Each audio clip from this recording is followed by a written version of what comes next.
Hi, everyone. This is Heather Hodges. I'm an organizational psychologist. Welcome to my show. This is the place where we say I'm in to creativity, bold thinking, transformational growth, and meaningful conversations. Today's guest is someone who's truly shaping the future of home care. Beau Sorensen is a seasoned healthcare executive with over 25 years of experience. As the Chief Operating Officer of First Choice Home Health and Hospice, Beau has elevated the agency to a 5-star rating. Impressive. And he's led bold system overhauls, from implementing fully electronic medical records to rethinking scheduling and billing and operations. But what really sets Beau apart is his pioneering work at the intersection of healthcare and artificial intelligence. He's the leading voice in applying AI to post-acute care. From tech innovation to national policy advocacy, Beau brings deep expertise, big vision, and a grounded understanding of what it takes to lead in this rapidly evolving space. Beau, welcome to the show. Thanks, Heather. It's great to be here. Gosh. Well, let's start at the beginning. You have had a long career in home care and home health and hospice. I'm curious, what drew you to this field in the first place, and what keeps you here? You know, it was interesting because it was just a job during school. So I said, I need something. I would like to have something that kind of works with my schedule. And I wanted to go into medicine. My concept was I was going to be a doctor. So I said, this is great. I want to be a doctor. I'm in the healthcare field. Works perfectly. As I went through college, I discovered I didn't want to go to more school. And I said, that if I go to be a doctor, I've got at least 8 years more of school between school, residency, internships, all of that stuff. And so rather than going into med school, I'd rather go and I loved home care already. I loved the concept of what we were doing and loved helping all these people who weren't able to get the care that they needed and do it in a way that was really cost effective, because I love politics, or loved politics. I don't love them as much anymore, but I really was interested in politics. And at the time we were talking about how Medicare was going to run out of money. And Yeah.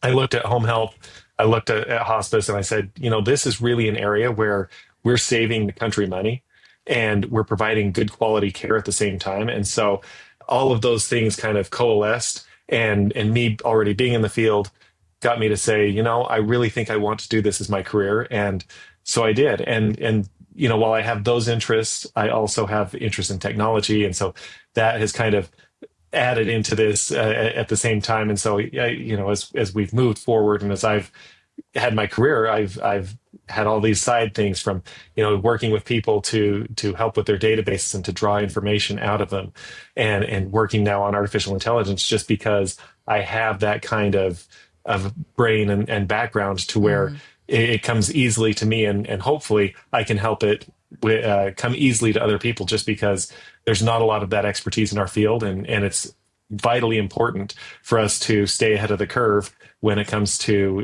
the pressures with reimbursement, and also just getting people better, because the best way to get people better is to make sure that they don't get sick in the first place.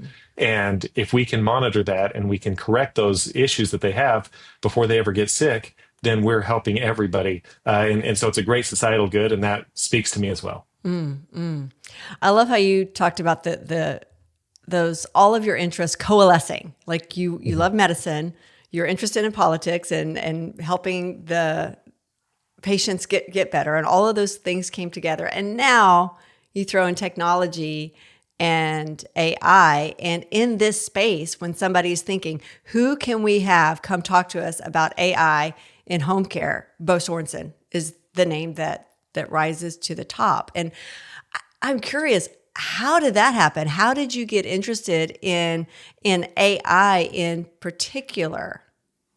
That was interesting, because technology has been a focus of mine for a long time, because I've seen the power that it can have.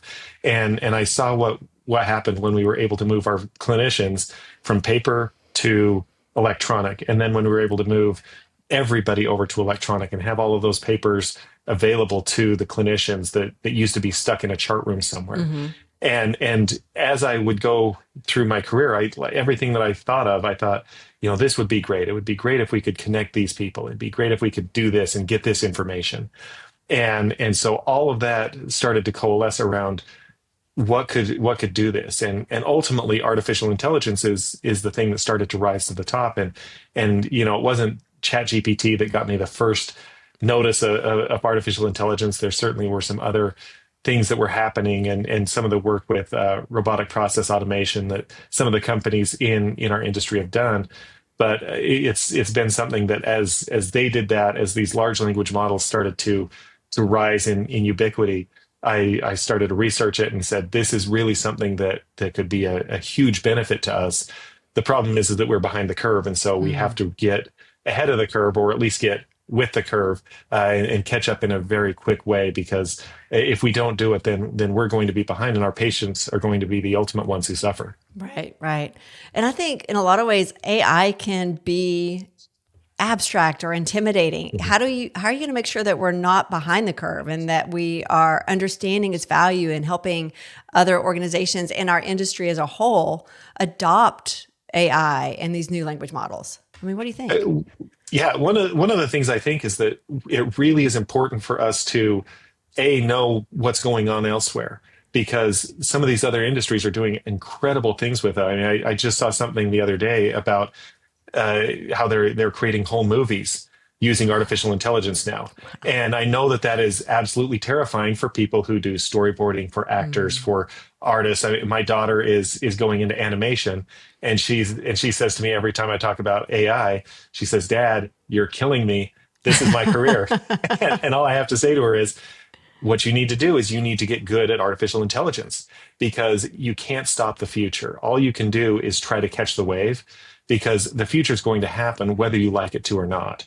And you can't have those external forces acting upon you. You need to work to act on those forces. So if you work with people to say, here's what's happening elsewhere, and here's how we can adapt that to our field. So, other people are using artificial intelligence to do diagnosis coding. And so how can we use diagnosis coding in our field? Our diagnosis coding is different, but at the same time, those tools are there. They're getting clinical outcomes based on those, and they're making it so that people know what's going on with their life. In so many ways, ChatGPT is almost better than a doctor right now, because you can ask it, you can say, here's the symptoms that I'm having. Here's some of the test results that I've got. And can you tell me what's happening? And while ChatGPT is a general model, it still can give you a good path to go down and give you some opportunities to then go talk with a professional and say, what about this? Is this something that we've tried? Because I don't know if this is the right answer or the wrong answer. As long as we're humble, we can do that. In healthcare, and in home care specifically, we can take these tools and we can reduce some of that overhead that we're spending in the office. And when we reduce that overhead and those costs, they can be redeployed to patient care. And so we can make sure that our patients are getting what they need in a much better way than I think that we have in the past, just by doing things differently and smarter. And I look at, just like electronic charts was doing things smarter than doing it in paper. This is the next iteration of that. It's okay. Well, I guess there's been several changes, but paper to electronic to cloud now to AI. And so we'll continue to have these transitions. And as long as we move forward with these transitions and we're staying up on it, then I think that we'll be able to really do some profound things. And I've already seen so many amazing changes that we've made in our industry by staying at least kind of with technology and kind of with some of the capabilities. The patients that we saw in 2000 when I started my career are vastly different from the patients that we see today. And that is a huge societal benefit, because these people are able to stay in their homes and because they're able to get better care from us than they were able to get in a hospital 25 years ago. So that's pretty amazing. Yeah, they're leaving quicker and sicker from the hospitals now, aren't they? Okay, I have so many follow-up questions for you. But first, a word of encouragement to your daughter. Oh my gosh, I love that you told me that she's going into animation. And I had just a wonderful interview with Dr. Craig Detweiler. He is the Dean of Arts and Media out at Grand Canyon University. And he was talking, he wrote a book called Honest Creativity. And we were talking about the arts and artists and the value of human creativity. And a lot of artists are afraid about AI, but human creativity, the value of the creation from an actual human hand is going to be elevated because of it, because it's authentic and it's real and it's authentic. But I think your advice to your daughter is wise. Like, we've got to learn these other tools and these other models as well, but don't stop creating yourself. So just a word of encouragement to her. How old is she? She is, 19 right now. So she's in school. She is, yeah. Freshman or going into her sophomore year? Going into her sophomore year, yeah. Fun. Well, fantastic. Well, best of luck to her. And I'd love to follow her career and see how she does. But some of my follow-up questions to what you said, I'm curious, how are some of these home health and hospice agencies using AI right now in a really good way? And what are they getting wrong about it? One of the things I think that they're getting wrong is actually the way that I think most agencies are using it. So much of the focus that I've seen so far has been on one single thing, and that is ambient voice listening and scribing. And while I think that is a great use case, I think that is also very limiting in how it's impacting us. Because, I've seen, I think, 15 or 20 different companies that have some kind of ambient scribe technology, and all of them they do a good job. They catch things that the patient's saying, they save the clinician's time, but that is where they stop.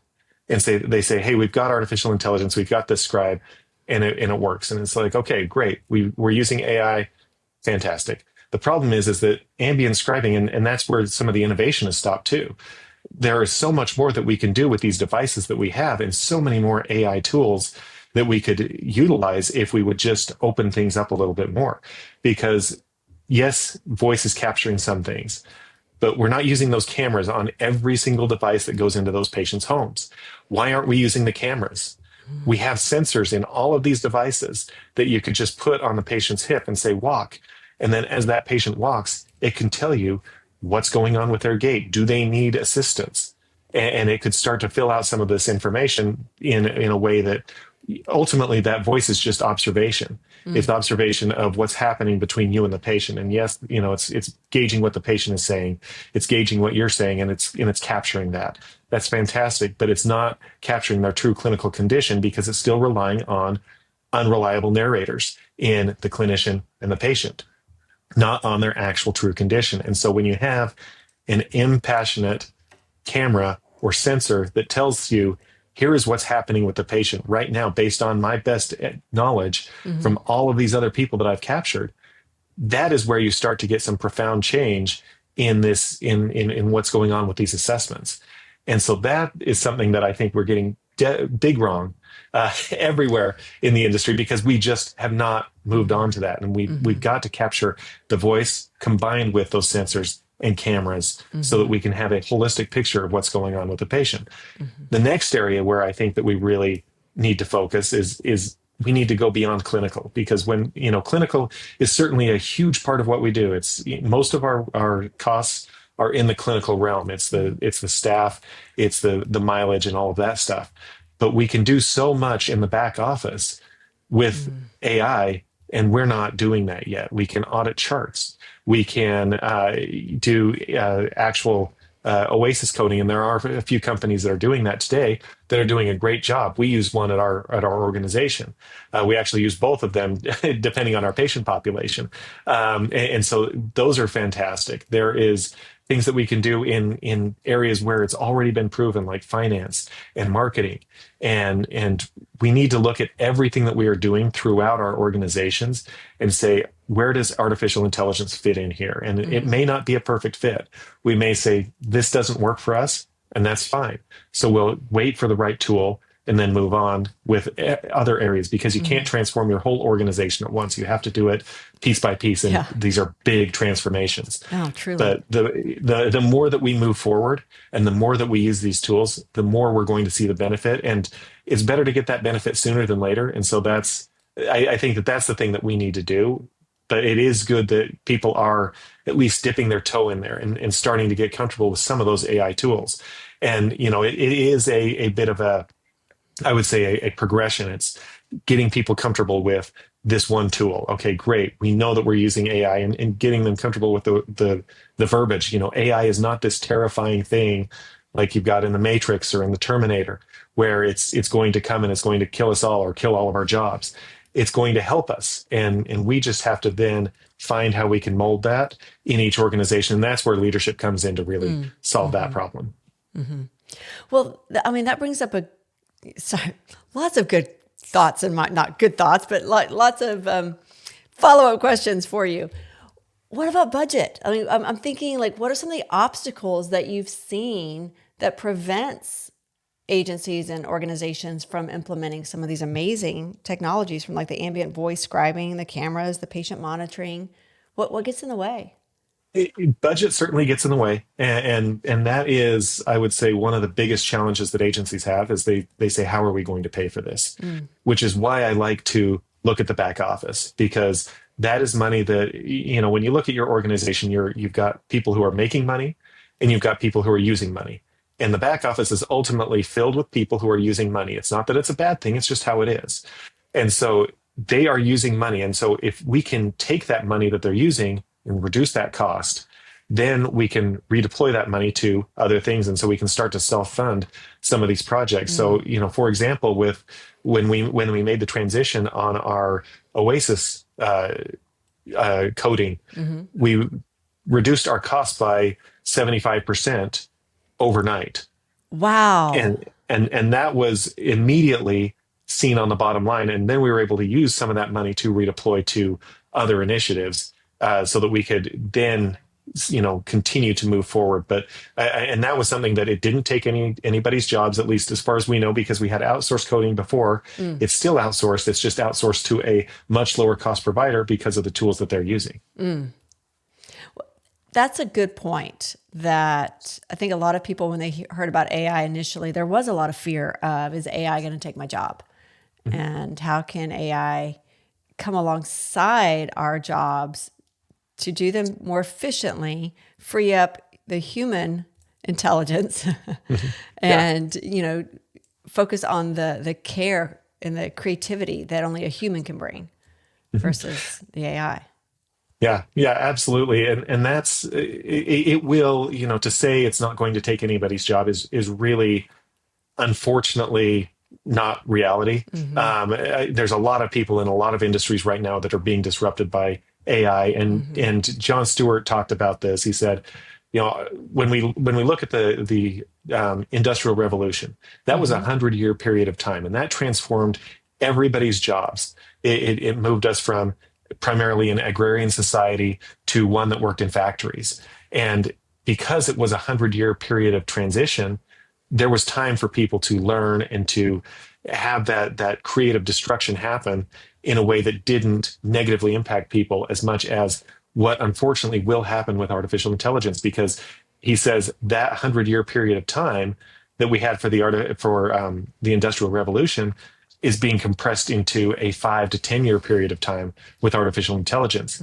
And so it is going to really be painful for some folks. And we're seeing that in the technology industry right now, where people who had really great coding jobs suddenly don't have coding jobs anymore, because most of their coding can be done by an AI tool. And I've used those tools to actually do coding. And it's amazing what it does. And I didn't have to hire a programmer. It took me 15 minutes, and where normally it would have cost me several $1,000s. And these were free tools. So it's amazing what it can do, and it will be painful. But the nice thing about what we're doing in our industry is that those people who might be getting disrupted in the back office can be redeployed to the field, because we have a shortage of field clinicians. We need more nurses. And so if we've got nurses that are doing office work, yes, they may like the office work, but there's still opportunity for them out in the field doing more and being in a revenue producing job instead of a revenue taking job. Hmm. So that's one of the things that I think gives us a little bit of a leg up relative to other areas because we have staff that we really, really need to see those patients. So we can redeploy them. Or alternatively, as you talked about, we can augment what they're doing. So we can say, instead of being constrained by, I only have one person or two people who can do this job, now I can use AI, increase their capabilities, and they can do a lot more over the same, and I can bring in more patients or I can do more work with that same number of staff. So you can go either direction in it, and Hmm. both of them are great for a business. No, that makes sense. I'm curious. One of the things I study is culture, creativity, human connection. And I'm wondering if you have seen of or know of or are dreaming of any kind of a technology, any kind of AI that can help bring our people back together again in a way that we've never thought of yet because of the new technologies. What do you think about that? I think that you can. I mean, some of it is we get notification overload a lot, and Hmm. so it's trying to balance that notification overload that you would get with some kind of be it an AI tool or a tech tool or whatever. We have different things that we're using in our office to try to bring connection, but ultimately the thing that actually connects our staff the most is, I would say, using these AI tools to free up their time Mm. so then we can bring them together.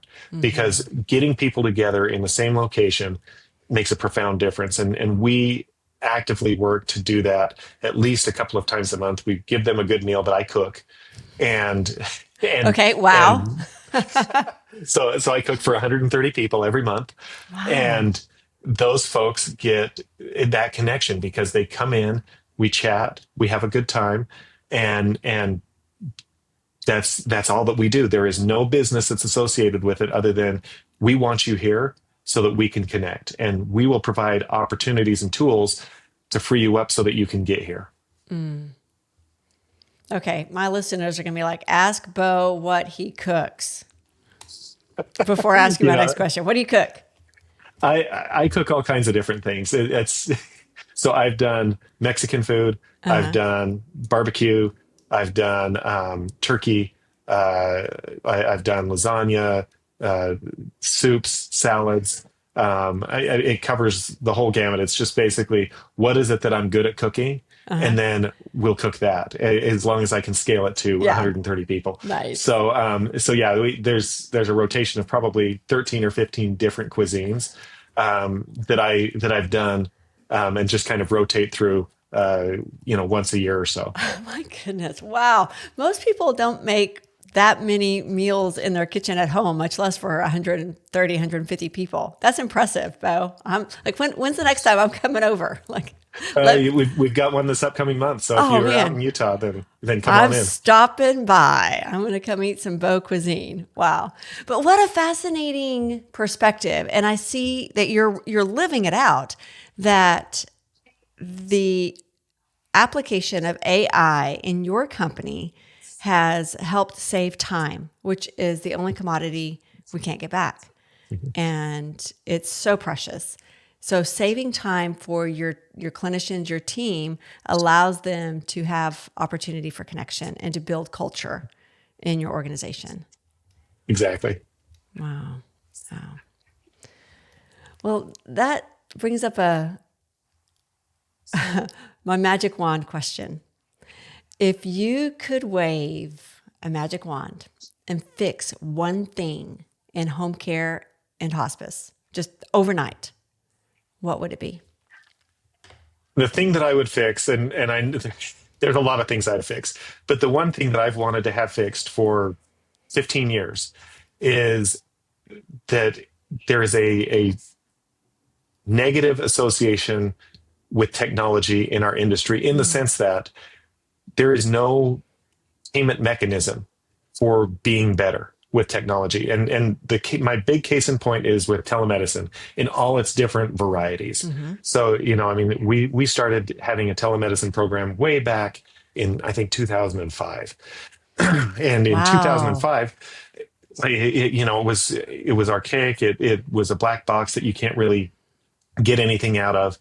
But we use this on our patients, and there's no like it was just we're using this in hopes that it will help, and because ultimately our incentive on an industry wide scale is to do a certain number of visits. If you're doing a lot of Medicare Advantage patients or Mm-hmm. commercial pay patients, it's to do as many visits as you can. Mm-hmm. If you're doing Medicare patients, your real incentive is to say, I'm going to do as many visits as I can, while or as few visits as I can, while making sure that I stay ahead of any LUPA threshold so that I get my full payment, and at the Mm-hmm. same time getting good outcomes. And so there's a couple of different competing things there, but in none of that is there any kind of compensation structure. It doesn't have to be money. It just has to be something that acknowledges what about stuff that can make it so that these people can stay at home on an ongoing basis for a very low cost. Mm. And so you don't get reimbursed as an agency for that. And so as a result, that kind of technology has stagnated because there's not really anything in it for anybody other Mm-hmm. than, well, we hope that we improve our outcomes. Well, that's all well and good, but improving outcomes doesn't always pay the bills. Mm-hmm. It's good for the patients. It's good for your reputation, which can, in a roundabout way, help your revenue. But it's something where you have to balance that versus everything else that's going on in your Mm-hmm. company and say, is this something that really, really matters? Or can we redeploy this money in another way that will help us more?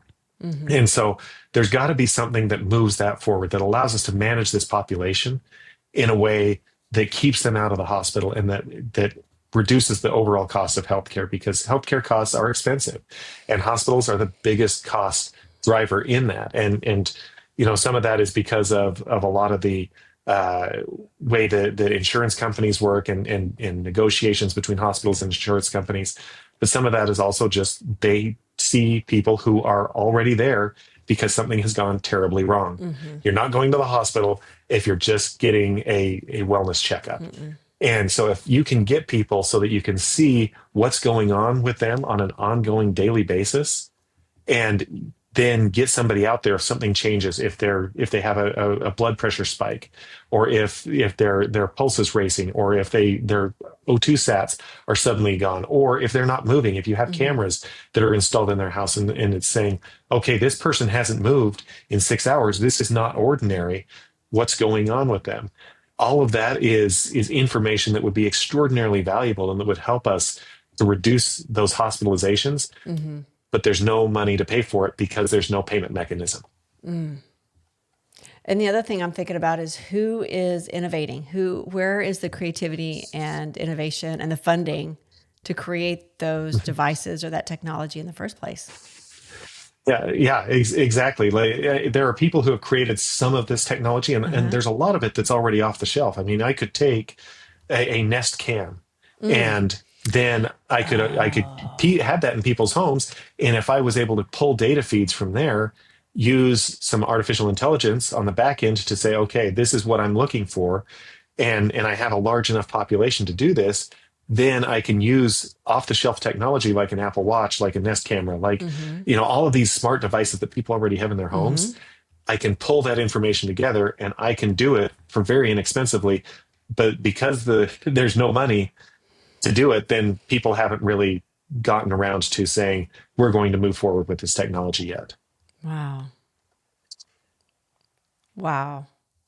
And I have reached the half century mark in all of my years, and so I'm thinking, let's get this figured out in the next 30 years, please.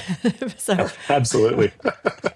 Unfortunately, I'm also aging, and so I would also like to see it before I age into where I really do need it. yeah, seriously, and just thinking about taking care of our grandparents and our parents, Mhm. even I mean, these precious people that are in our lives. We Absolutely. we need this for them Hmm. as well.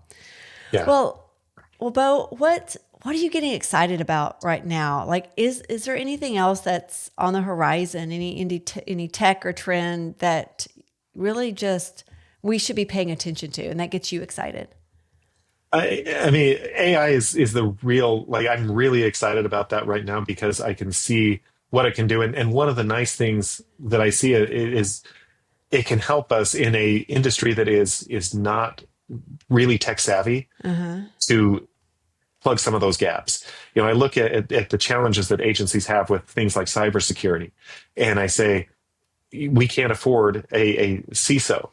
Yeah, that's just not a thing that most agencies can say. Yeah, I'm gonna budget $200,000 for a CISO because that's money that comes directly out of patient care. Yeah. And so, what if I had something that could help me be a CISO? Well, artificial intelligence can help with that, Mm. and so there's some really amazing things that we can do with it, and I am just so excited because we are only scratching the surface of what AI can do, and it is going to grow leaps and bounds over the next 5 to 10 years until we will say, in 2035, how did those people live without artificial intelligence? How did they do all the things that they need to do?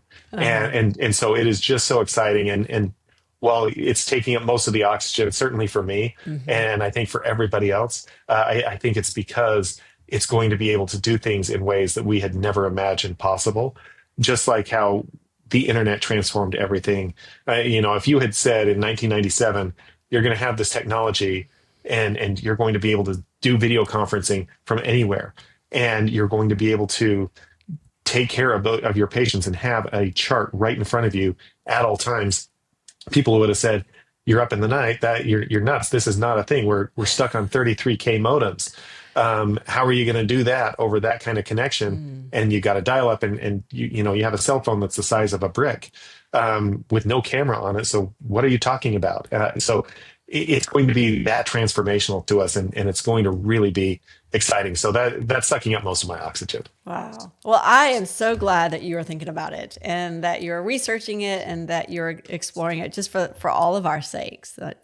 It's really exciting what's happening. So for any agency or any executive listening who want to get started, who want to innovate and adopt AI in their agency, but they're not really sure where to start, what's one small step that they can take to get started? Yeah, I think one small step to take is to start small. Start with something that doesn't, you don't have to impact your entire organization yet. You Mm. don't have to transform everybody's lives on day one. If you look at something and what is a use case, where is something that is taking a lot of time, a lot of people, and say, this is something that we could do better. We're not Mm. efficient here. Hmm. And just research tools in that area. The Oasis coding is one that I love just because it is something that is really low impact. I Hmm. mean, it's high impact in the sense that yes, it determines your payment, and yes, it determines your Right. outcomes, but it's low impact in that it really doesn't impact 500 jobs. It impacts a small subset of 500 jobs. It's one job, two jobs, maybe it's some other company, and you just have to lift from one company to the other. And that lift is something that really is not that hard.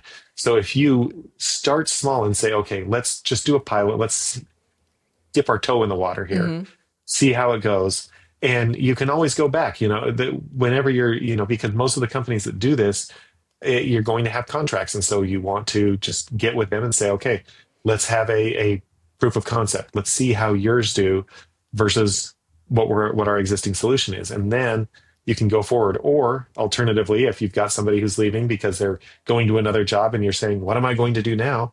Then Ah. they can scale up very, very quickly.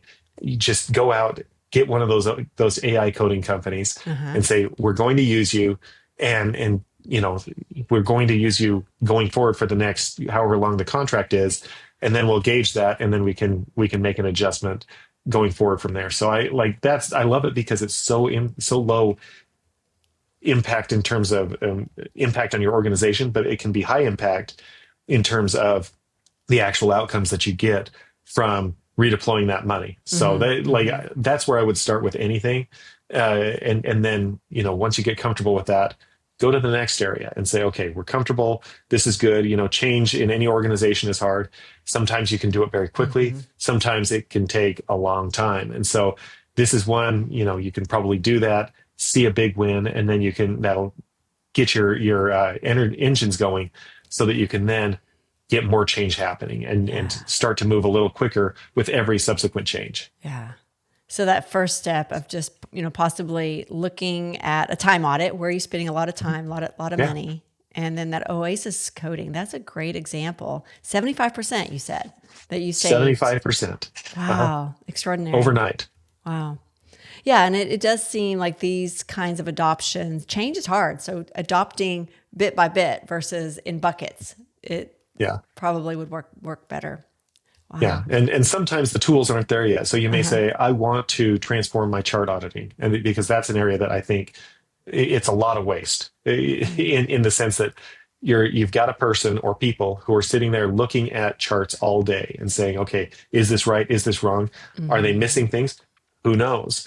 Because Possibly. it's one person. I mean, chances are, yes, they're missing something. And then when you finally go to an audit, be it from a payer or from the government, you end up still having takebacks. Yeah. And so instead of messing with that, an artificial intelligence that can read every note within minutes and tell you here's what's wrong right at the point of contact, so that then your clinicians will still actually remember what's going on in that visit, instead of saying, what was it that I did a month ago that now I need to change because I want to Right. make sure that I'm compliant with my license and that I'm not saying something wrong, but I don't remember. I've done 65 visits since Yeah. then.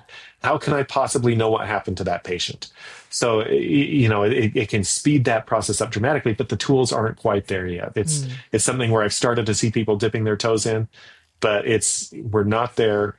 And so that's one where I'd say, yes, you want to do that. It's low, again, one of those low impact, but also high impact areas where it doesn't impact a lot of people, but it impacts your organization profoundly. But at the same time, if the tool's not there, don't try to force it. Don't say, well, I'm going to just cram this tool down my organization's throat when it's not going to be a solution that will actually work. You want to fail fast. And so, you can try it and you can say, hey, this looks good. Okay, it didn't work. Fantastic. We're going to cut bait and we're going to move on, Right. because it's not worth your time, energy, and money. And then the trust loss that you'd have in your organization the next time that you try to have a transformation project, because they'll say, I remember what you did, and that tool was the worst. Yep. And then change management. Yeah. And then we have change fatigue from the organization. Yeah. Gosh. But this has been such an inspiring conversation. I love all things creativity and innovation. And this is an area that I'm just not as well versed in. And so I just appreciate your expertise. And, thank you for sharing all of your insights with us. But before I let you go, my research assistant, Percy, do you know about Percy? We have a lot of fun around here. I do know about Percy. You know about Yes. Percy? So Percy is the coolest member of the I'm In podcast team, and he's my penguin assistant, and he has a couple of questions for you. Percy, Percy, where are you? Percy, are you there? Here he comes. All right. I can hear Percy. I don't think you can hear Percy, but Percy's first question comes from a previous guest, and this is from Monique Thornquist. And she asks, if there were ever a time in your career where you thought about leaving it all, packing it in, and just completely changing industries, and if you did, how did it turn out? And if you didn't, what made you stay? So there hasn't ever been one where I wanted to completely change industries. For whatever reason, I think it's the combination of the societal good that we do, the mission that I have personally, and just the joy that I get every day from coming to work and knowing that I'm making a difference, even though it's not societal wide. I mean, hopefully it's making some difference in a broader society, but it's certainly making a difference to all of these individuals that we take care of every single day. And so knowing that, I've never really wanted to leave home health and hospice. I have, had concepts of pivoting. I mean, I certainly do consulting work and things like that on top of doing home health and hospice. And so that's a little bit of a pivot, but it's still focused on agencies and home health and hospice, and how can we as an industry get better and make lives better. And so I did have a opportunity about a decade ago, though, to say, do I want to do something in a completely different organization? Do I want to leave where I'm at? And it got so far as I flew out, had a job interview, and Wow. had an offer. And, after discussing it and thinking about it for a long, long time, I ultimately decided that this was where my calling was. It was not to go and work with these other people, as good as they were. It was instead to stay here and to push forward with what I was doing, at First Choice, and and have that opportunity as well to do the consulting work, because I would have had to give that up. Mm. And so I looked at that and said, ultimately it was there. I could have done it, but this was where I needed to be. Mhm. Wow. Thanks for telling me that story. Mhm. That's really cool. Well, Percy's second question for you is, he would like to know what question you would like to ask a future guest. The question that I would like to ask a future guest is, what is one book that you have read that has profoundly changed your life, and how has it done so? Fantastic. What a great question. That makes me think, like, what's profoundly changed their life? Mhm. Okay. Yeah. That is going to be a great conversation starter. So thank you for that. So, Beau, I just appreciate you coming on the podcast so much. Thank you for sharing your insights and your innovative strategies with us today. Where can our listeners find you? So they can find me a couple places. I am on LinkedIn. Mm-hmm. You do have to break through the noise because there's a lot of people on there that I just don't even pay attention to. Uh-huh. So if you say, "Hey, I found you on the I'm In podcast," then I will actually pay attention to you. Nice. Thanks. Also, you can also email me. Best email address to reach me at is beau@visionbound.com. Okay. And yeah, you can also find me at conferences around the country. Mm-hmm. Fantastic. Yeah. If you are an event planner and you're listening right now, I think Beau would make a great addition to your speaker lineup for sure. So, well, Beau, thank you again. I appreciate you. Thank you to our listeners for joining us in this conversation. And if you enjoyed today's episode, don't forget to subscribe and share it with someone who could use a dose of inspiration and creativity. And please leave us a review. I read every single one, and they help other listeners find us. So until next time, keep saying I'm in to creativity, bold thinking, transformational growth, and meaningful conversations. May you be wildly creative in your life and leadership. I'll see you soon.